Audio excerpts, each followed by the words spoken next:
இந்த செய்தியினுடைய தலைப்பு, என் மீட்பர் உயிரோடு இருக்கிறார்.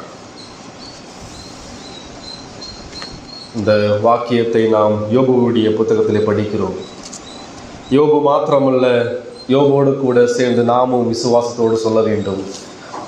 ஒவ்வொரு விசுவாசியும் மிக மகிழ்ச்சியோடு அறிக்கை செய்ய வேண்டிய வசனம், என் மீட்பர் உயிரோடு இருக்கிறார். ஆதியாகம புத்தகம் யோசேப்பினுடைய மரணத்தில் முடிவடைகிறது. உபாகம புத்தகம் மோசேயினுடைய மரணத்தில் முடிவடைகிறது. யோசுவா புத்தகம் யோசுவாவினுடைய மரணத்தில் முடிவடைகிறது. ஆனால் மத்தேயு, மார்க்கு, லூக்கா, யோவான் கிறிஸ்துவின் உயிர்த்தெழுதலில் முடிவடைகிறது. வேதம் முழுவதுமாக பார்க்கும் பொழுது அநேக மனிதர்கள் மரித்தார்கள். மரித்த மனிதர்களை தேவன் உயிரோடு எழுப்பியிருக்கிறார். பழைய ஏற்பாட்டில் பார்க்கும் பொழுது சாரிபாத் விதவையினுடைய மகன் மரித்திருக்கும் பொழுது எலியா சென்று அந்த மகனை உயிரோடு எழுப்புகிறான். சுனேமியாளுடைய மகன் செத்துப்போன பிறகும் எலிசா சென்று அந்த மகனுக்காக வேண்டிக் கொண்டு அந்த மகனை உயிரோடு எழுப்புகிறான். புதிய ஏற்பாட்டில் பார்க்கும் பொழுது லாசரு மரித்து 4 நாள் ஆயிற்று. அந்த லாசருவை இயேசு கிறிஸ்து உயிரோடு எழுப்புகிறார். மார்க் 5ஆம் அதிகாரத்தை வாசிக்கும் போது யவீரு என்கிற ஒரு மனிதனுடைய மகள் செத்து போனால் அவளை கிறிஸ்து தொட்டு உயிரோடு எழுப்புகிறார். லூக்கா 7ஆம் அதிகாரத்தை வாசிக்கும் போது ஒரு விதவையினுடைய ஒரே மகன் வாலிபன் செத்து போனால் கிறிஸ்து மனதுருகி அந்த மகனை தொட்டு உயிரோடு எழுப்புகிறார். அப்போஸ்தலர் 9ஆம் அதிகாரத்தை வாசிக்கும் போது தபித்தாள் என்கிற ஸ்திரீ, விசுவாச பெண்மணி மரிக்கிறாள். பேதுரு அவளை ஜெபித்து உயிரோடு கொண்டு வருகிறார். அப்போஸ்தலர் 20ஆம் அதிகாரத்தை வாசிக்கும் போது பவுல் நெடுநேரமாய் பிரசங்கம் பண்ணி கொண்டிருக்கும் பொழுது ஐத்தீகு மேலிருந்து கீழே விழுந்து செத்து போயிடுறாரு. செத்து போன ஐத்தீகுவை பவுல் உயிரோடு எழுப்புகிறார். இந்த எல்லா மனிதர்களும் மரித்தார்கள், உயிரோடு எழுப்பப்பட்டார்கள்.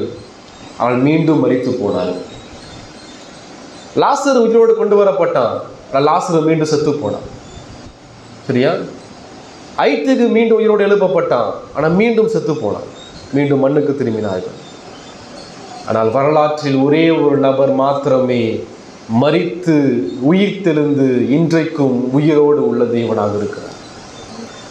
முழு வரலாற்றையும் பார்க்கும் பொழுது ஒரே ஒரு நபர் மட்டுமே மீண்டும் மரிக்காமல் இன்றைக்கும் ஜீவனுள்ள தேவனாக இருக்கிறார், ஆண்டவராக இயேசு கிறிஸ்து. அந்த இயேசு கிறிஸ்துவை தான் நாம் இன்று ஆராதிக்க வந்திருக்கிறோம். இந்த 1 கொரிந்தியர் 15ஆம் அதிகாரத்தை வாசிக்கும் போது இந்த நிருபத்தை அப்போஸ்தலனாகிய பவுல் கொரிந்து சபைக்கு எழுதுகிறார். கொரிந்து சபையில ஏகப்பட்ட பிரச்சனைகளும் குழப்பங்களும் இருந்தது. அந்த கொரிந்து சபையில பார்க்கும் பொழுது பிரிவினை இருந்தது.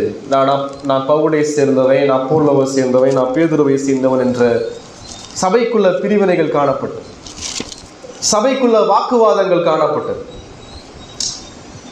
அதே போல திருச்சபைக்குள்ள விபச்சாரக்காரன் ஒருத்தர் இருந்தான். விக்கிரகாராதனைக்கு படைக்கப்பட்டதை சாப்பிடலாமா சாப்பிடக்கூடாது என்ற பிரச்சனை உள்ளுக்குள்ள காணப்பட்டுச்சு. திருமணம் செய்யக்கூடாது என்ற ஒரு பொய்யான உபதேசம் உள்ளுக்குள்ள காணப்பட்டுச்சு. அதே போல அந்த கொரிந்து திருச்சபையில அநேக ஆராதனை குழப்பங்கள் காணப்பட்டுச்சு. அந்நிய பாஷை, தீர்க்க தரிசனம், பெண் பிரசங்கிகள், பெண் போதகர்கள், ஆவிக்குரிய வரங்களை தவறாக பெருமையோடு பயன்படுத்துகிற ஆராதனை சீர்கேடுகள் அன்றைக்கே 1ஆம் நூற்றாண்டில் இருந்த கொரிந்து சபைக்குள்ளாய் காணப்பட்டது. எல்லா குழப்பங்களுக்கும் மேலாக இன்னொரு மிக முக்கியமான ஒரு தவறான பிரச்சனையும் காணப்பட்டது. உயிர்த்தெழுதலை நம்பாத ஒரு சில நபர்களும் சபைக்குள் வாழ்ந்து கொண்டு வந்தார்கள். அதான் 15ஆம் அதிகாரத்தில் வாசிக்கிறோம். 12ஆம் வசனம், கிறிஸ்து மரித்தோரிலிருந்து எழுந்தார் என்று பிரசங்கிக்கப்பட்டிருக்க மரித்தோரின் உயிர்த்தெழுதல் இல்லை என்று உங்களில் சிலர் எப்படி சொல்லலாம்? கொரிந்து சபையில வாழ்ற விசுவாசிகள் கிறிஸ்துவினுடைய உயிர்த்தெழுதலை விசுவாசித்தார்கள். ஆனா எதை விசுவாசிக்கலன்னு சொன்னா, நம்முடைய உயிர்த்தெழுதலை விசுவாசிக்கவில்லை. நாம் மரிப்போம், மரித்து மீண்டும் உயிர்த்தெழுவோம் என்பதை அந்த மக்கள் விசுவாசியாமல் காணப்பட்டார். எனவேதான் பவுல் இந்த முழு 15ஆம் அதிகாரத்தையும் கிறிஸ்துவினுடைய உயிர்த்தெழுதலையும் விசுவாசிகளாகிய நாம் மீண்டும் ஒரு நாள் உயிர்த்தெழுவோம். நமது சரீரம் கிறிஸ்துவுடைய வருகையில் உயிர்த்தெழ போகும் என்ற சத்தியத்தையும் அவர் குறிப்பிடுகிறார். இருக்கிற நபர்கள் ஒரு விஷயத்தை மறந்துடக்கூடாது. கிறிஸ்து மரித்தார், அடக்கம் பண்ணப்பட்டார், உயிர்த்தெழுந்தார். ரைட்? அதே போல நீங்களும் நானும் ஒரு நாள் மரிப்போம், அடக்கம் பண்ணப்படுவோம்.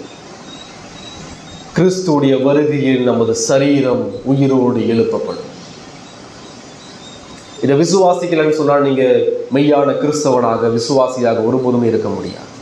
இந்த 15ஆம் அதிகாரத்தை வாசிக்கும் போது 4 காரியங்களை குறித்து நாம் சிந்திக்க இருக்கிறோம். முதலாவது, கிறிஸ்துவின் உயிர்த்தெழுதலினுடைய வல்லமை. கிறிஸ்துவின் உயிர்த்தெழுதலுடைய வல்லமை. முதல் 2 வசனங்கள். அன்றியும். அன்றியும் என்றால் மேலே சொல்லப்பட்ட வசனங்கள். மேலே என்ன சொல்லப்பட்டிருக்கு? 34 முதல் வாசிக்கும் போது, சபைகளில் உங்கள் ஸ்திரீகள் பேசாமல் இருக்க கடவர்கள், பேசும்படி அவர்களுக்கு உத்தரவில்லை, அவர்கள் அமர்ந்திருக்க வேண்டும், வேதமும் அப்படியே சொல்கிறது. 35ஆம் வசனம், ஸ்திரீகள் சபைகளை பேசுகிறது அயோக்கியமாயிருக்குமே. ஒரு மிகப்பெரிய பிரச்சனை. என்ன பிரச்சனை? பெண்கள் சபையிலே போதகர்களாக பிரசங்கிகளாக இருக்கக்கூடிய அயோக்கியத்தனமான காரியம். வேதம் சொல்லுது, பிரசங்க பீடத்துல பிரசங்கிக்கணும்னு சொன்னா தேவன் ஆண்களை மட்டுமே முன்குறித்திருக்கிறார், தெரிந்து கொள்கிறார், ஆண்களை மட்டுமே அழைக்கிறார். போதக பணியும் பிரசங்க பணியும் அது ஆண்களுக்கு மட்டுமே தேவன் கொடுக்கப்பட்ட பணி.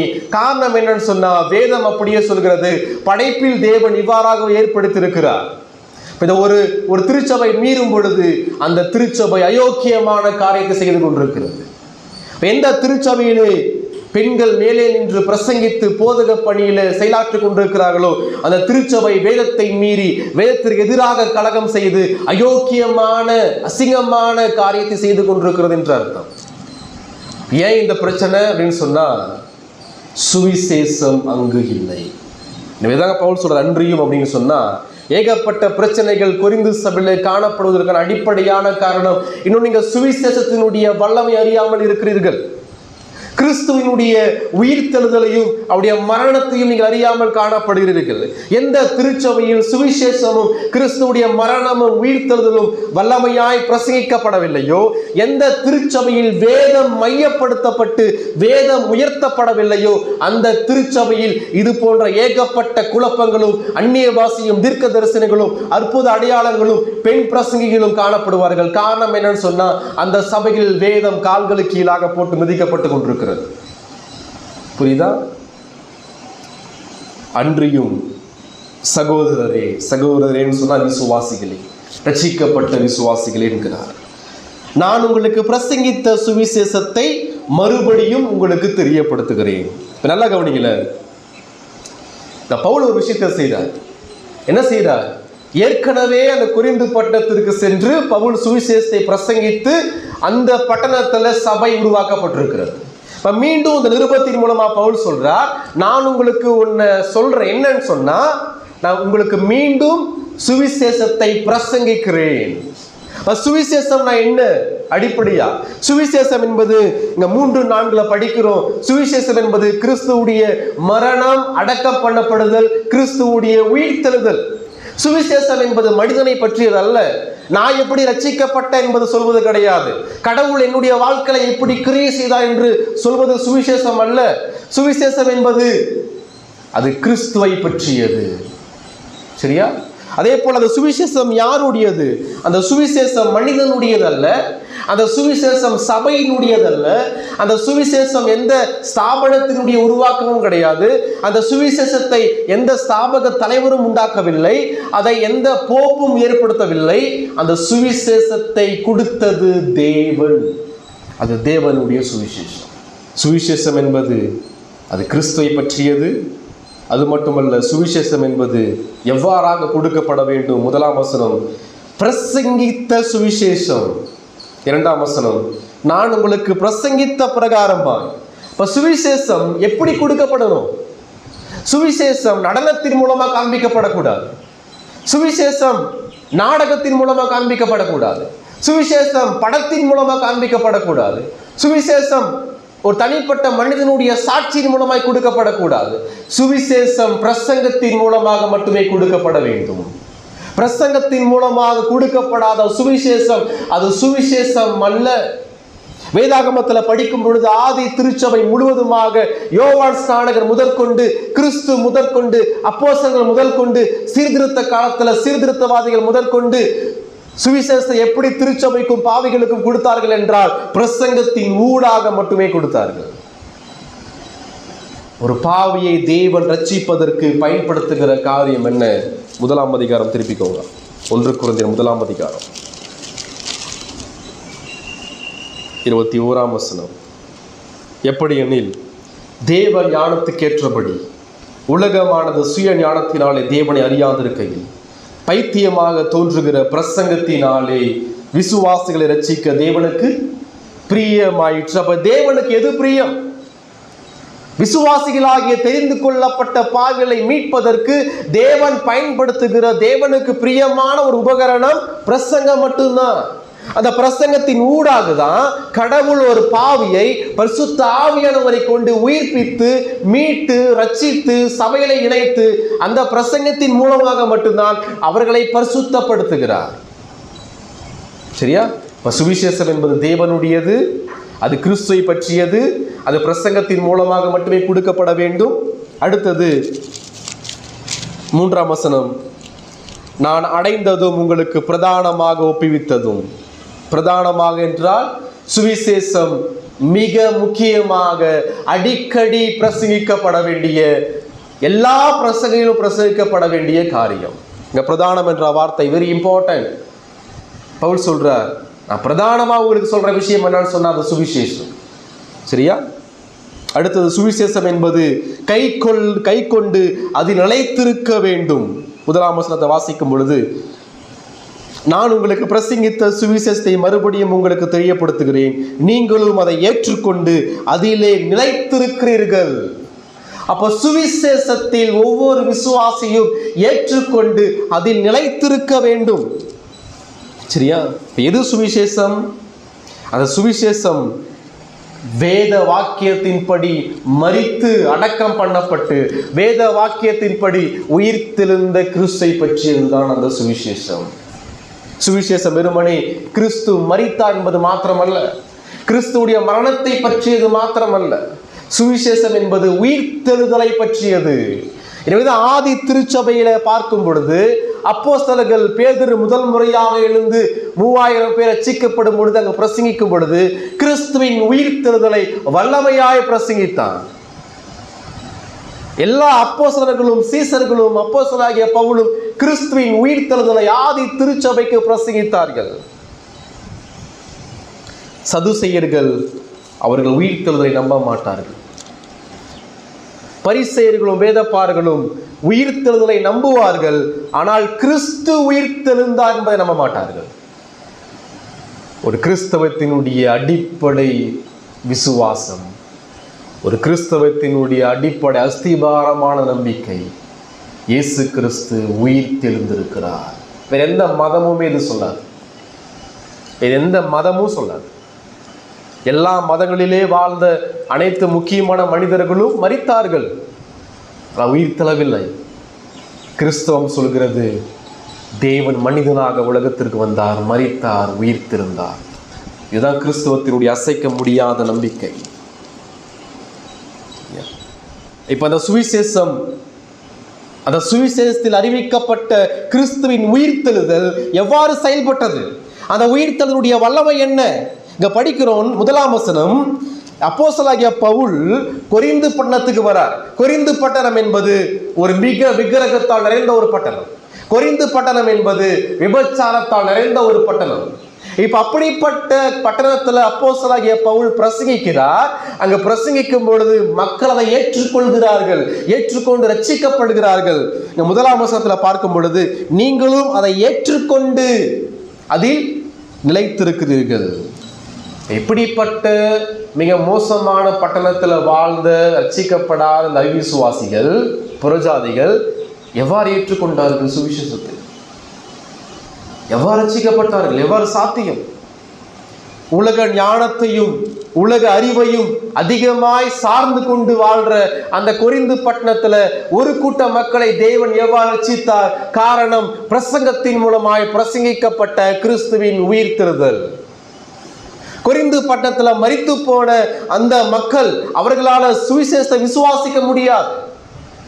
ஆத்துமாவில் மரித்து போன, தேவ கோபாக்கின கீழாய் காணப்பட்ட, நரகத்துக்கு நேராய் சென்று கொண்டிருக்கிற எந்த மனிதனாலும் அவர்களாகவே சுவிசேஷத்தையும் கிறிஸ்துவின் உயிர்த்தெழுதலையும் நம்ப முடியாது. 2ஆம் அதிகாரம் 1 கொரிந்தியர் 2ஆம் அதிகாரம் 14ஆம் வசனம். 1 கொரிந்தியர் 2:14. ஜென்ம சுபாவமான மனுஷனோ தேவனுடைய ஆவிக்குரியவைகளை ஏற்றுக்கொள்ளலாம். அவைகள் அவனுக்கு எப்படி தோன்றும்? பைத்தியமாக தோன்றும். சுவிசேஷம் ஆத்துமாவில் மரித்து போன மனிதனுக்கு எப்படி தோன்றும்? பைத்தியமானதாக தோன்றும். அப்ப பைத்தியமாய் தோன்றுகிற அந்த சுவிசேஷத்தின் மூலமாய் பரிசுத்த ஆவியானவர் ஒரு ரட்சிக்கப்படாத, மனம் திரும்பாத, ஆத்துமாவில் மரித்து போன ஒரு மனிதனை உயிர்ப்பித்து அவனை ரட்சிக்கிறார். இதுதான் கிறிஸ்துவுடைய உயிர்த்தெழுதலின் வல்லமை. கிறிஸ்துவின் உயிர்த்தெழுதல் நமது மறுபிறப்பில் வல்லமையாய் செயல்பட்டது. இங்க இருக்கிற அனைவரும் ஏன் இப்பொழுது கிறிஸ்துவை விசுவாசிக்கிறோம்? விசுவாசிப்பதற்கு முன்பாக நாம் எப்படி இருந்தோம்? நாம் அனைவரும் பாவத்தில் மரித்திருந்தோம். மரித்த நிலையிலே கிறிஸ்து அறியாமல் காணப்பட்டோம். மனப்பூர்வமா பாவத்தை செய்து கொண்டே இருந்தோம். ஆனா இன்னைக்கு எப்படி இங்கு வந்து அமர்ந்திருக்கிறோம்? என்ன காரணம்? நம்முடைய முயற்சி கிடையாது. நம்முடைய ஆத்துமாவில் செயல்பட்ட கிறிஸ்துவின் உயிர்த்தெழுதலின் வல்லமை. 1 பேதுரு 1ஆம் அதிகாரம் 4ஆம் வசனம். 1 பேதுரு 1ஆம் அதிகாரம் 4ஆம் வசனம்.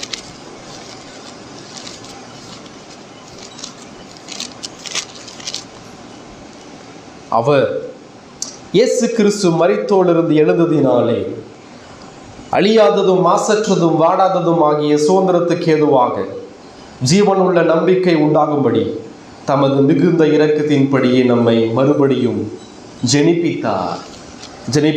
ஜெனிப்பித்தார் என்றால் நம்மை மீண்டும் உயிர்ப்பித்தார், நமக்கு மறுபிறப்பை கொடுத்தார். இதன் மூலமாக இயேசு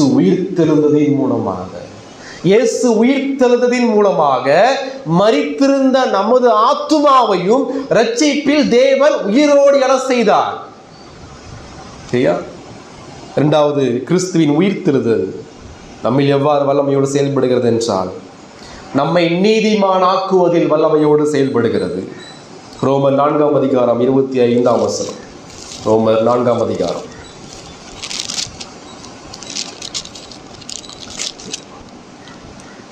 அவர் நம்முடைய பாவங்களுக்காக ஒப்பு கொடுக்கப்பட்டும் நாம் நீதிமான்கள் ஆக்கப்படுவதற்காக எழுப்பப்பட்டும் இருக்கிறார். கிறிஸ்து நம்முடைய பாவங்களுக்காக தேவ கோபத்தை நிவர்த்தி செய்வதற்காக ஒப்பு கொடுக்கப்பட்டார், மரித்தார், அடக்கம் பண்ணப்பட்டார், மீண்டும் உயிரோடு எழுந்தார். அப்படி என்றால் சிலுவை மரணத்தின் மூலமாய் கிறிஸ்து இயேசு சிந்திய இரத்தத்தின் மூலமாய் நம்மை நீதிமான்கள் ஆக்கினார். அந்த நீதிமான்கள் ஆக்குதலை கிறிஸ்துவுடைய உயிர்த்தெழுதலின் மூலமாய் அதை உறுதிப்படுத்துகிறார். மூன்றாவது, ரோமர் 6ஆம் அதிகாரம் 5ஆம் வசனம். ரோமர் 6ஆம் அதிகாரம் 5ஆம் வசனம். ஆதலால் அவருடைய மரணத்தின் சாயலில் நாம் இணைக்கப்பட்டவர்களானால் அவர் உயிர்த்தெழுதலின் சாயலிலும் இணைக்கப்பட்டிருப்போம். 10ஆம் வசனம். அவர் மரித்தது பாவத்திற்கென்று ஒரே தரம் மரித்தார், அவர் பிழைத்திருக்கிறது தேவனுக்கென்று பிழைத்திருக்கிறார். 22ஆம் வசனம். இப்பொழுது நீங்கள் பாவத்திலிருந்து விடுதலையாக்கப்பட்டு தேவனுக்கு அடிமைகளானதினால் பரிசுத்தமாகுதல் உங்களுக்கு கிடைக்கும் பலன் முடிவு நித்திய ஜீவன். கிறிஸ்துவின் உயிர்த்தெழுதல் நம்மில் பரிசுத்தமாகுதலை ஏற்படுத்துகிறது. வெறுமனே அந்த உயிர்த்தெழுதல் நம்மில் மறுபிறப்பை மாத்திரம் உண்டாக்கவில்லை, நம்மை நீதிமான்களாக மாத்திரம் உண்டாக்கவில்லை. நம் நீதிமான்கள் ஆக்கப்பட்டவர்களாக இருப்பினும் நாள்தோறும் பாவம் செய்து கொண்டிருக்கிறோம். பாவம் செய்து நாம் தேவனுக்கு முன்பாக அக்கிரமக்காரர்களாக, அசுத்தமுள்ள நபர்களாக மாறுகிறோம். அப்படிப்பட்ட நிலையிலே காணப்படுகிற ஒவ்வொரு விசுவாசிகளையும் பரிசுத்த ஆவியானவர் கிறிஸ்துவுடைய உயிர்த்தெழுதலை கொண்டு அவர் சுத்திகரிக்கிறார். நாம் நாள்தோறும் பாவம் செய்கிறோம்.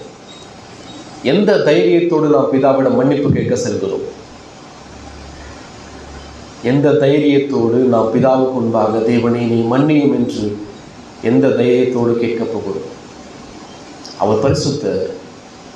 நாம் ரட்சிக்கப்பட்ட மக்களாக இருப்பினும் நாம் பாவிகள் எவ்வாறு தைரியத்தோடு பரிசுத்தம் உள்ள தேவனோடு மன்னிப்பு கேட்க முடியும்?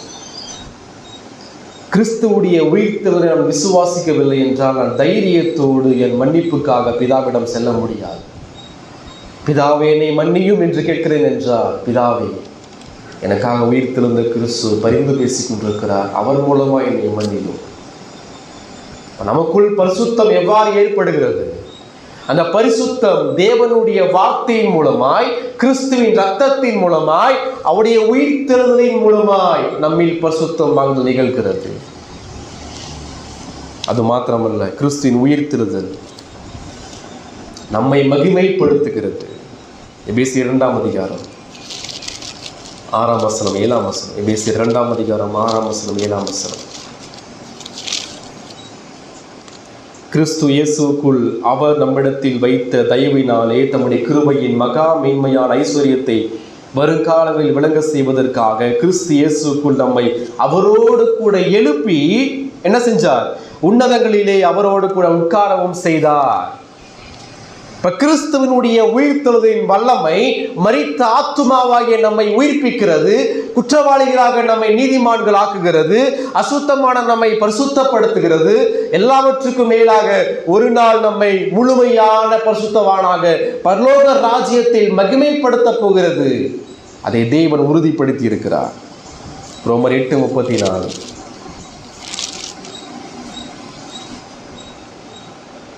ஆக்கினைக்குள்ளாக தீர்க்கிறவன் யார்? கிறிஸ்துவே மரித்தவர், அவரே எழுந்தும் இருக்கிறவர், அவரே தேவனுடைய வலது பரிசுத்தலும் இருக்கிறவர், நமக்காக வேண்டுதல் செய்கிறவரும் அவரே.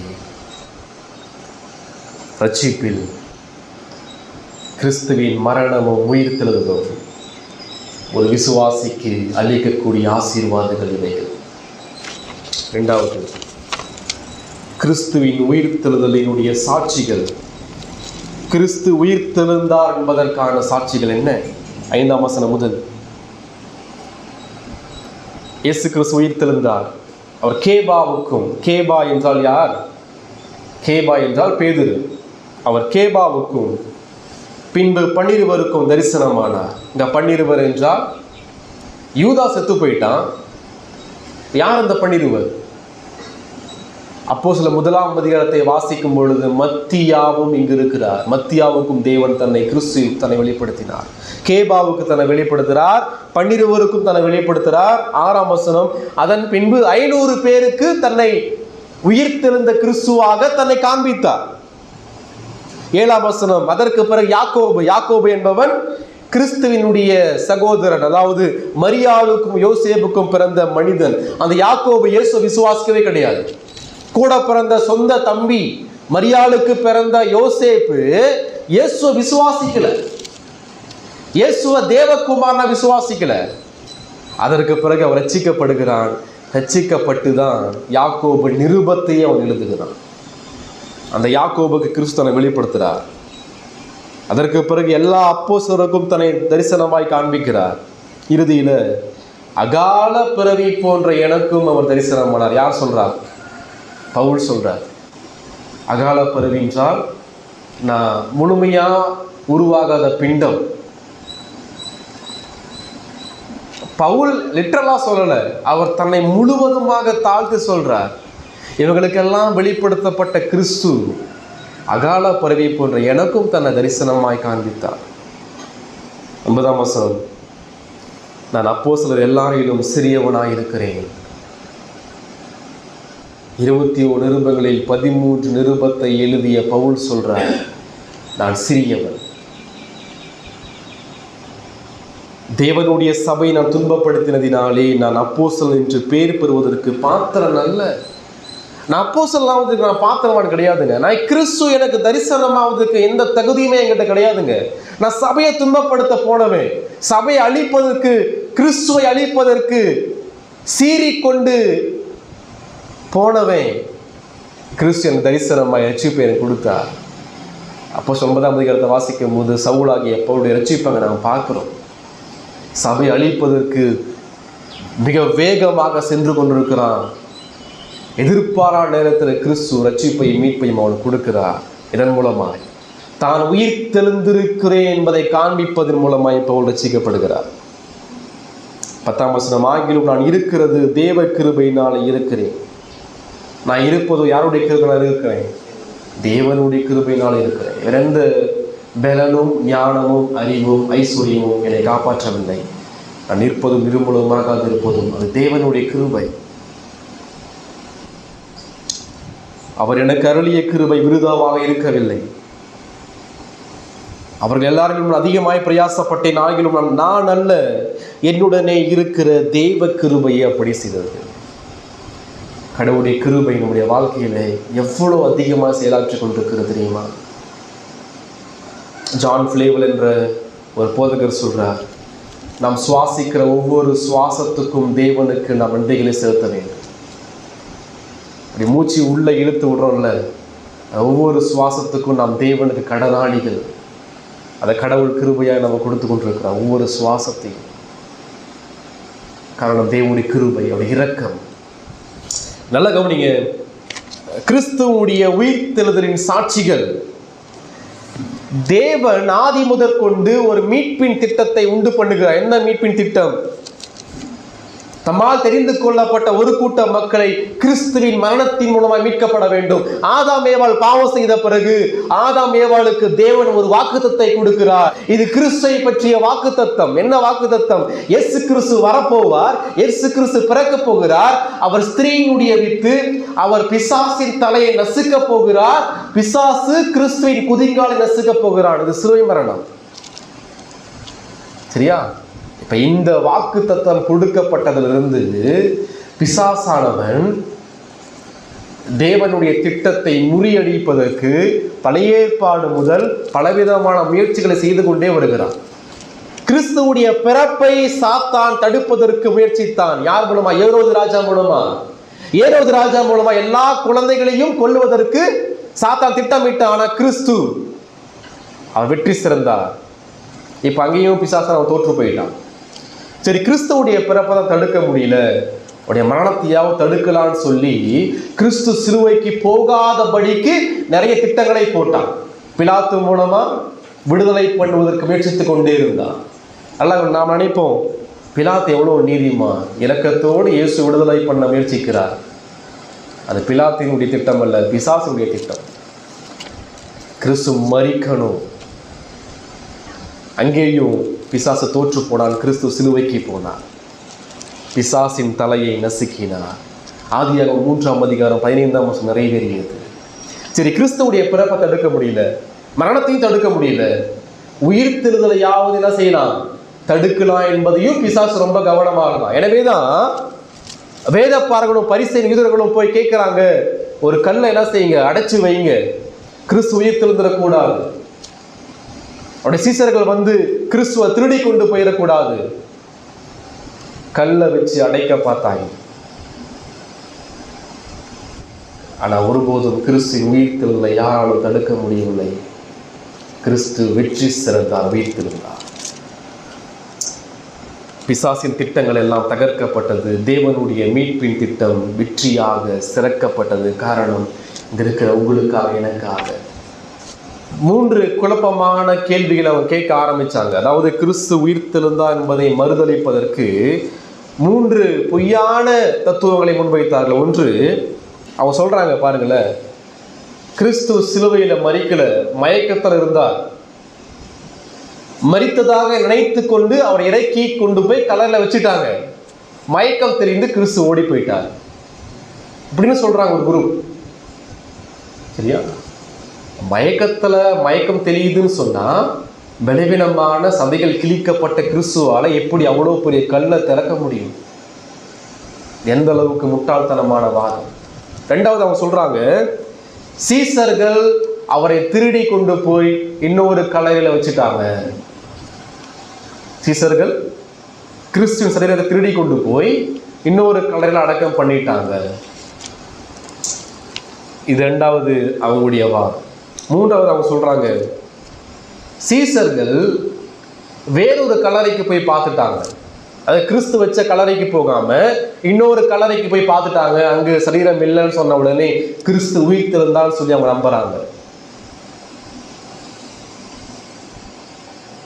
ஆனால் தேவனோ கிறிஸ்து உயிர்த்தெழுந்தார் என்பதை தனது படைப்பின் மூலமாக, பராமரிப்பின் மூலமாக, அநேக சாட்சிகள் மூலமாக, எல்லாவற்றுக்கும் மேலாக அவருடைய பரிசுத்த வேதத்தின் மூலமாக காண்பித்துக் கொண்டே இருக்கிறார். கிறிஸ்துவுடைய உயிர்த்தெழுதலை நிரூபிக்க தேவன் ஒருபோதும் முயற்சிக்கல. நல்லா கவனிங்க. கிறிஸ்து உயிர்த்தெழுந்தா, எனவே தயவு செஞ்சு நம்புங்கப்பா, இயேசு கிறிஸ்து ஒருபோது கெஞ்சிலாம் கேட்கல. கிறிஸ்துவுடைய உயிர்த்தெழுதலை நிரூபிப்பதற்கு தேவன் முயற்சிக்கவில்லை, வேதம் முயற்சிக்கவில்லை. மாறாக கிறிஸ்து உயிர்த்தெழுந்தார் என்று வல்லமையாய் அறிக்கை செய்கிறது. நீ நம்பினாலும் நம்பலன்னு சொன்னாலும் கிறிஸ்து உயிர்த்தெழுந்தார், யாரும் மாற்ற முடியாது. தூதர்கள் உரைத்தார்கள், நேரடியா தூதர்கள் தரிசனமாய் உரைக்கிறார்கள், அதையும் நம்பல. அந்த அவ்வளோ பெரிய கல் புரட்டப்பட்டது, காவல் காத்து கொண்டிருக்கிறாங்க. சரியா? ரோம சேவகர்கள் காவல் காத்து கொண்டிருக்கும் பொழுது எப்படி கல் புரட்டப்படும்? எப்படி சாத்தியம்? அந்த பெரிய கல்ல சாதாரணமா புரட்ட முடியாது, ஆனா தானா புரட்டப்படுது. அப்படின்னா என்ன அர்த்தம்? தேவன் தன் படைப்பின் மூலமாய் கிறிஸ்து உயிர்த்தெழுந்தார் என்பதை காண்பித்துக் கொண்டே இருக்கிறார். அப்ப கூட விசுவாசிக்கல. கல்லறை வெறுமையா இருந்தது, அதை பார்த்து விசுவாசிக்கல. பேதுருவும் யோவானும் உள்ள போய் பார்க்கும் பொழுது கிறிஸ்துவை சுற்றி இருந்த அந்த துணி எப்படி இருந்தது? அழகா மடிக்கப்பட்டு வைக்கப்பட்டிருந்தது. இவங்க சொல்றது போல திருடி கொண்டு போயிருந்தாங்கன்னு சொன்னா துணியெல்லாம் களைச்சி அங்கங்க போட்டிருப்பாங்க. ஆனா துணி அழகாக மடிக்கப்பட்டு கிறிஸ்து வைக்கப்பட்ட இடத்துல அழகாக வைக்கப்பட்டிருக்கு. அப்படின்னு என்ன அர்த்தம்? கிறிஸ்து அவர் உயிர்த்தெழுந்தார். அதை கூட அவன் நம்பல. ஆதி முதற்கொண்டு தேவன் தொடர்ச்சியாக தன் படைப்பின் மூலமாக தன்னை வெளிப்படுத்திக் கொண்டே இருக்கிறார். ஆனால் இந்த ஜனங்கள் ஒருபோதும் படைப்பின் மூலமாய் தேவனை விசுவாசிப்பது கிடையாது. ரோமர் 1 திருப்பிக்கோங்க, 19 முதல். தேவனை குறித்து அறியப்படுவது அவர்களுக்குள்ளே வெளிப்படுத்தப்பட்டிருக்கிறது. தேவனே அதை அவர்களுக்கு வெளிப்படுத்தினார். எப்படி என்றால், காணப்படாதவைகளாகிய அவருடைய நித்திய வல்லமை, தேவத்துவம் என்பவைகள் உண்டாக்கப்பட்டிருக்கிறவைகளானே உலகம் உண்டானது முதற்கொண்டு தெளிவாய் காணப்படும். ஆதலால் அவர்கள் போக்கு சொல்ல இடமில்லை. எந்த மனிதனாலும் கடவுள் இல்லைன்னு சொல்ல முடியாது. படைப்பில் கடவுள் தன்னை கிளியரா, மிக தெளிவாக வெளிப்படுத்தியிருக்கிறார். உயிர்த்தெழுந்த கிறிஸ்து தன்னை அநேக நபர்களுக்கு வெளிப்படுத்தினார். மகதலேனா மரியாளுக்கு தன்னை காண்பித்தார் முதல் முறையாக. அதே போல சில பெண்களுக்கும் தன்னை உயிரோடு உள்ள நபராய் காண்பித்தார். லூக்கா 24 வாசிக்கும் போது எம்மாவு சீசர்களுக்கும் தன்னை காண்பித்தார் உயிரோடு இருக்கிறவராக. பேதுருவுக்கும் மற்ற 12 அப்போஸ்தலர்களுக்கும் தன்னை உயிரோடு இருக்கிறவராய் காண்பித்தார். தோமாவுக்கு தன்னை உயிரோடு இருக்கிற நபராய் காண்பித்தார். தோமா கேட்கிறான், நான் அவரை தொட்டு பார்க்காம நம்ப மாட்டேன், விரல்களின் ஓட்டைக்குள்ளாக நான் கைவிட்டு பார்க்கணும் அப்படின்றான், நான் அற்புதத்தை பார்க்கணும் அப்படின்றான். இயேசு கிறிஸ்து போய் நின்று சொல்றார், தோமா இப்போ என்னை தொட்டுப்பார். அப்போதான் தோமா மனம் திரும்புறான். தோமா தொட்டுலாம் பார்க்கல. அதற்கு பிறகு மனம் திரும்பி ஆண்டவரே தேவனே சொல்லி அறிக்கை செய்கிறான். மீண்டும் பேதுருவும் மற்ற சீசர்களும் மீன்பிடி கடலுக்கு போகும் பொழுது அங்கேயும் கிறிஸ்து தரிசனமாகிறார். கிறிஸ்து பரமேறும் பொழுதும் தரிசனமாகிறார். யாக்கோபுக்கும் தரிசனமாகிறார். 500 பேருக்கும் அதிகமான நபர்களுக்கும் தன்னை உயிரோடு இருக்கிற நபராய் காண்பிக்கிறார். இறுதியா பவுலுக்கும் தன்னை உயிரோடு இருக்கிற நபராக காண்பிக்கிறார். இதெல்லாம் ஏன் காண்பிக்கிறார்னு சொன்னா,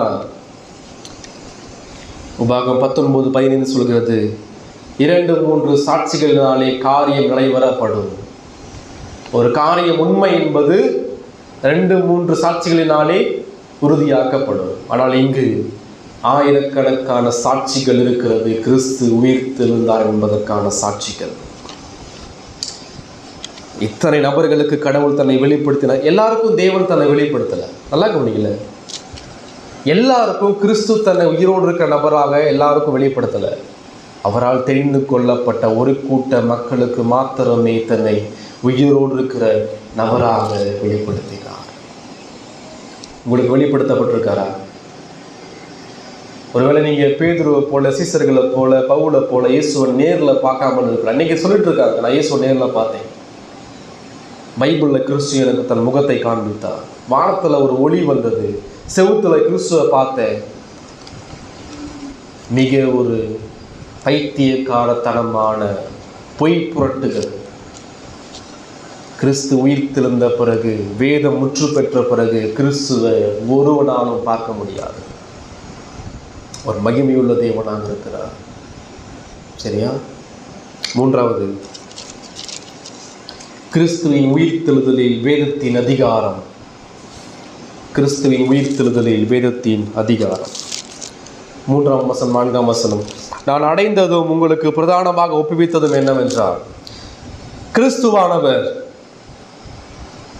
வேத வாக்கியங்களின்படி, இதன்படி வேத வாக்கியங்களின்படி நமது பாவங்களுக்காக மரித்து அடக்கம் பண்ணப்பட்டு வேத வாக்கியங்களின்படி 3ஆம் நாள் உயிர்த்தெழுந்தார். எதன்படி கிறிஸ்து மரித்தார்? வேத வாக்கியத்தின்படி. எதன்படி கிறிஸ்து உயிர்த்தெழுந்தார்? வேத வாக்கியங்களின்படி.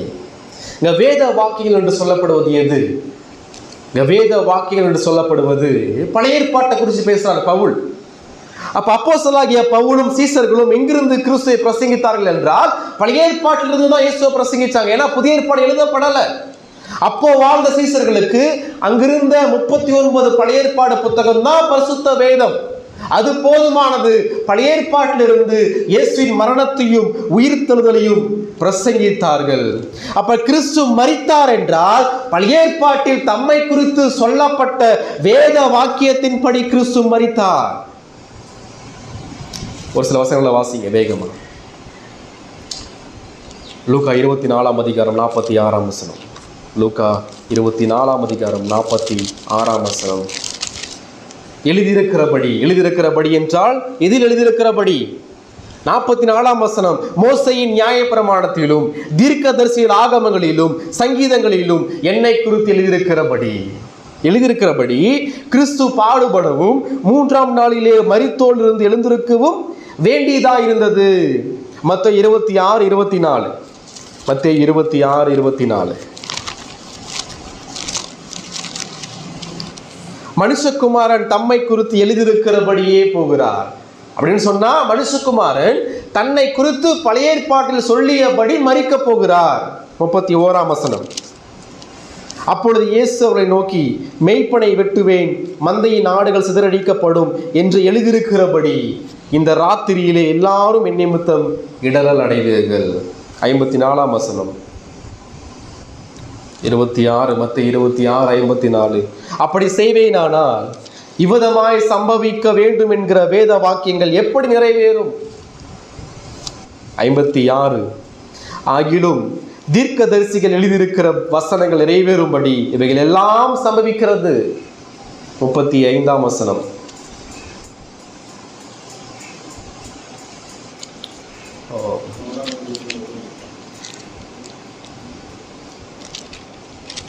அப்போஸ்தலர் 3ஆம் அதிகாரம் 18ஆம் வசனம். அப்போஸ்தலர் 3ஆம் அதிகாரம் 18ஆம் வசனம்.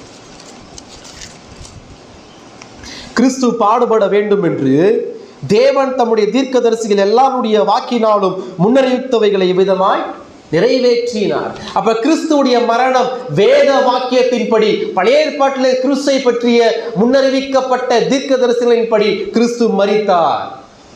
ஆதியாகமம் 3ஆம் அதிகாரம் 15ஆம் வசனம் கிறிஸ்துவுடைய மரணத்தை காண்பிக்கிறது. ஏசாயா 53ஆம் அதிகாரம், சங்கீதம் 22ஆம் சங்கீதம், சங்கீதம் 16ஆம் சங்கீதம் கிறிஸ்துவனுடைய மரணத்தை நமக்கு முன்னறிவிக்கிறது. வேத வாக்கியம் என்று சொல்லப்படும் பொழுது கிறிஸ்து பவுல் என்ன சொல்றாருன்னு சொன்னா, வெறுமனே பழைய ஏற்பாட்டை மாத்திரம் சொல்லலை. நீங்க எல்லாம் வாசிச்சு பார்த்தீங்கன்னு சொன்னா, வேத வாக்கியத்தின்படி 3ஆம் நாளில் உயிர்த்தெழுந்தார். இப்ப கிறிஸ்து உயிர்த்தெழுவார் என்பதை பழைய ஏற்பாடு சொல்லுது. 3ஆம் நாளில் உயிர்த்தெழுவார் என்று சொல்கிறதா? மிக கிளியரா, மிக தெளிவா சொல்லலை. ஆனால் 3ஆம் நாளில் உயிர்த்தெழுவார் என்பதை யார் சொல்றான்னு சொன்னால் புதிய ஏற்பாட்டில் இயேசு கிறிஸ்து அவர் சொல்கிறார். யோவான் 2ஆம் அதிகாரம்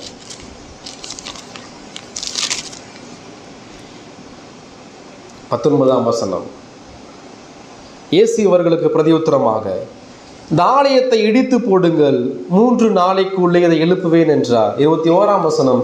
அவரோ தம்முடைய சரீரமாகிய ஆலயத்தை குறித்து பேசினார். இயேசு கிறிஸ்து சொல்றார், நான் மரிப்பேன், என்னை இடிச்சு போட்டால் நான் 3ஆம் நாள் உயிரோடு எழுப்புவேன்னு சொல்லி அந்த 3வது நாளை குறித்து கிறிஸ்து முன்னறிவிக்கிறார். மத்தேயு 12:41. மத்தேயு 12ஆம் அதிகாரம் 41ஆம் வசனம்.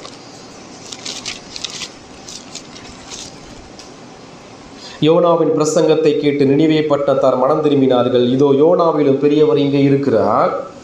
ஆதலால் நியாய தீர்ப்பு நாளிலே நினிவே பட்டணத்தார் இந்த சந்ததியாரோடு எழுந்து நின்று இவர்கள் மேல் குற்றம் சுமத்துவார்கள். 40ஆம் வசனம். யோனா இரவும் பகலும் 3 நாள் ஒரு பெரிய மீன் வயிற்றில் இருந்தது போல. எத்தனை நாள்? 3 நாள். மனுஷகுமாரனும் இரவும் பகலும் 3 நாள் பூமியின் இருதயத்திலே இருப்பார். மத்தேயு 16:21. அது முதல் இயேசு தாம் எருசலேமுக்கு போய் மூப்பராலும் பிரதான ஆசாரியராலும் வேதபாரகராலும் பல பாடுகள் பட்டு கொலையுண்டு 3ஆம் நாளில் எழுந்திருக்க வேண்டும் என்பதை தம்முடைய சீசர்களுக்கு சொல்ல தொடங்கினார். இப்ப கிறிஸ்து உயிர்த்தெழுவார், 3ஆம் நாள் உயிர்த்தெழுவார் என்பதை பழைய ஏற்பாடும் சொல்லுகிறது, புதிய ஏற்பாடும் சொல்லுகிறது. பழைய ஏற்பாட்டில் பார்க்கும் பொழுது பழைய ஏற்பாட்டில் அநேக வசனங்கள் இதை சாட்சி கொடுக்கிறது.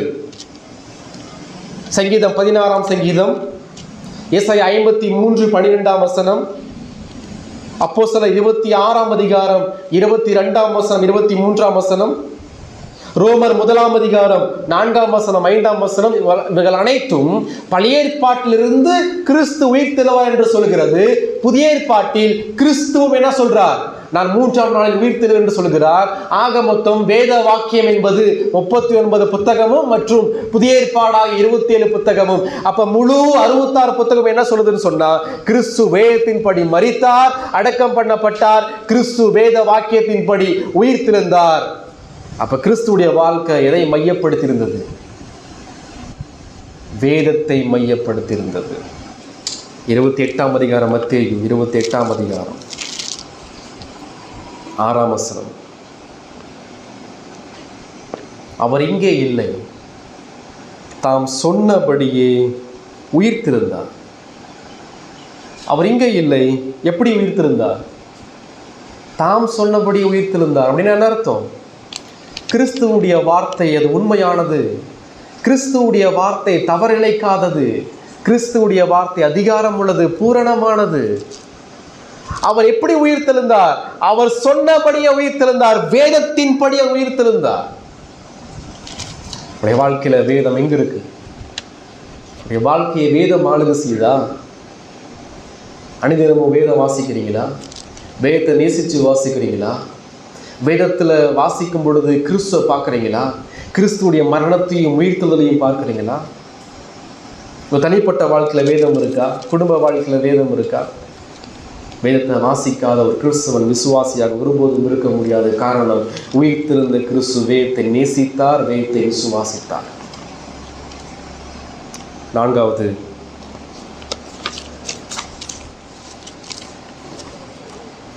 கிறிஸ்துவினுடைய உயிர்த்தெழுதல் இல்லை என்றால் என்ன நடைபெறும்? கிறிஸ்துவின் உயிர்த்தெழுதல் இல்லை என்றால் என்ன நடக்கும்? அதுதான் அங்கே பவுல் சொல்றார் 15ஆம் அதிகாரத்தில், 1 கொரிந்தியர் 15ஆம் அதிகாரத்தில் 11ஆம் வசனம். ஆகையால் நானாகிலும் அவர்களாகிலும் இப்படியே பிரசங்கித்து வருகிறோம், நீங்களும் இப்படியே விசுவாசித்து வருகிறீர்கள். இப்போ நானாகிலும் அவர்களாகிலும் சொன்னால் அப்போஸ்தலர்கள், புதிய ஏற்பாடு. புதிய ஏற்பாடு இப்படியே பிரசங்கித்து வருகிறது. எதை? கிறிஸ்து உயிர்த்தெழுவார், நீங்களும் ஒரு நாள் உயிர்த்தெழ போறீங்க என்பதை பிரசங்கித்து கொண்டு வருகிறது. 12ஆம் வசனம் முதல் வாசிக்கும் பொழுது, ஒருவேளை இயேசு கிறிஸ்து உயிர்த்தெழவில்லை என்றால் என்ன நடைபெற்றிருக்கும்? கிறிஸ்து மரித்தோரிலிருந்து எழுந்தார் என்று பிரசங்கிக்கப்பட்டிருக்க, மரித்தோரின் உயிர்த்தெழுதல் இல்லை என்று உங்களில் சார் எப்படி சொல்லலாம்? முதலாவது, கிறிஸ்து உயிர்த்தெழவில்லை என்றால் 14ஆம் வசனம், கிறிஸ்து எழுந்திருக்கவில்லை என்றால் எங்கள் பிரசங்கமும் விருதா. இயேசு கிறிஸ்து உயிர்த்தெழவில்லை என்றால் பிரசங்கம் அது வீணானது, ஒன்றுக்கும் பிரயோஜனமற்றது. ஏன் ஆதி திருச்சபையில் அப்போஸ்தலனாகிய பேதுரு எழுந்து நின்று கிறிஸ்து உயிர்த்தெழுதலை பிரசங்கித்தார்கள்? ஒருவேளை கிறிஸ்து உயிர்த்தெழவில்லை என்றால் அவர்கள் பிரசங்கம் வெறுமையானது, ஒரு பிரயோஜனமும் கிடையாது. ஏன் இந்த அளவுக்கு சபையினுடைய பிரசங்கிகள் போதகர்கள் உழைத்து கடினப்பட்டு வேலை செய்து பிரசங்கத்தை ஆயத்தப்படுத்தி உங்களுக்கு பிரசங்கிக்கிறோம்? காரணம் என்ன? கிறிஸ்து உயிர்த்தெழுந்ததினாலே. கிறிஸ்து ஒருவேளை உயிர்த்தெழவில்லை என்றால் நாங்கள் பேசுகிற பிரசங்கம் அது பிரசங்கமாக இருக்காது, அதனால் ஒரு பிரயோஜனமும் இருக்காது. அப்போஸ்தலர் 5:33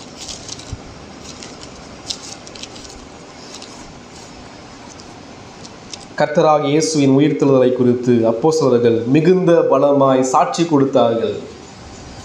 உயிர்த்தெழுந்த கிறிஸ்துவை மகிமைப்படுத்துகிற ஒரு சபையால் மாத்திரமே, உயிர்த்தெழுந்த கிறிஸ்துவை கனப்படுத்துகிற ஒரு போதகரால் மாத்திரமே பிரசங்கத்தை மதிக்க முடியும், பிரசங்கத்தை பயத்தோடு செய்ய முடியும். சும்மா இங்கே நின்று ஏதோ பேசிட்டு போக முடியாது. போனால் புனித வெள்ளை பார்க்கும்போது எவ்வளோ சபையில் 7 வார்த்தைகள் பேசுகின்ற பேரில் பிரசங்க பீடத்தை அவமானப்படுத்தி நிந்தித்து பிரசங்க பணியை காலின் கீழ் போட்டு மிதித்த சபைகள் உண்டு. இருந்து பிரசங்கிக்க வேண்டும் என்றால் தேவனுடைய அழைப்பு அவசியம். இருந்து பிரசங்கிக்க வேண்டும் என்றால் வேதத்தின் மீதும் கிறிஸ்துவின் மீதும் சபையின் மீதான அதிக வைராக்கிய வாஞ்சியுள்ள அன்பு அவசியம். இறையில் ஞானம் அறிவு அவசியம். இதெல்லாம் சொன்னா இங்கிருந்து நின்று பிரசங்கிக்க முடியாது. 2வது, கிறிஸ்து உயிர்த்தெழவில்லை என்றால் 14ஆம் வசனம், உங்கள் விசுவாசம் விருதா, உங்கள் விசுவாசம் விருதா, உங்கள் விசுவாசம் வீண் அப்படின்றார்.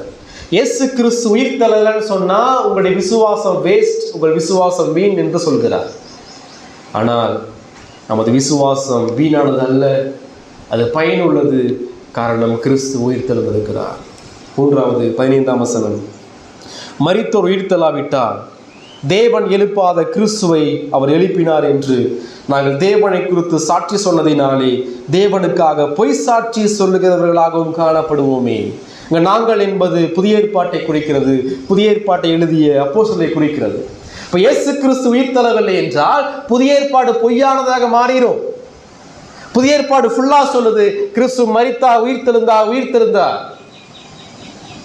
இயேசு உயிர்த்தெழவில்லை என்றால் அந்த வார்த்தை என்ன ஆகிவிடும்? பொய்யானதாக மாறிவிடும். ஆனால் வேதம் குறைவற்றது, இந்த வேதம் பொய்யுரையாதது, இந்த வேதம் தவறளிக்காதது.